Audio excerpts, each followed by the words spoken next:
Elia Kazan's East of Eden is a movie that I've wanted to see for a while. It has this restless energy to it, and that's all from James Dean. But also, Elia Kazan is a great director. He's done On the Waterfront. And he has really just kind of cemented himself as one of these great directors who has worked with many famous actors. Marlon Brando and James Dean are just two of them. But this film really feels like something that some people can relate to. I saw this on the list of Paul Thomas Anderson's favorite films, and I think that's what catapulted me into watching it. It was not something I would have really seen before. I had seen Rebel Without a Cause. I just recently watched Giant, which is fantastic, and I'm going to do a review on that separately. But this is a different vehicle altogether.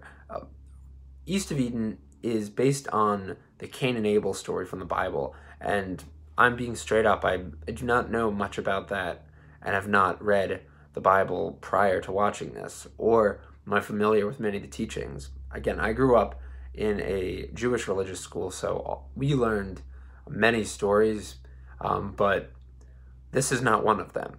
And it's actually a really good parallel because it's something that I've heard of, and I do know aspects of this Bible story, and the way it parallels it is it's an interesting way to make this film because we follow Cal Trask, who's played by James Dean. He's not rebellious. He isn't someone who's looking to go against authority, but he is troubled and he's a loner and he's disillusioned, which has always been what James Dean represents in cinema. He represents teenage disillusionment.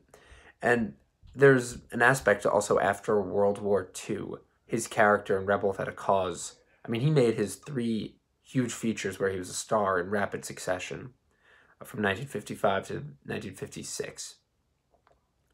But with his role in East of Eden, he really just transforms the disillusionment, and he kind of represents what I would think is one of his best characters, one of the best arcs he's ever played in a movie.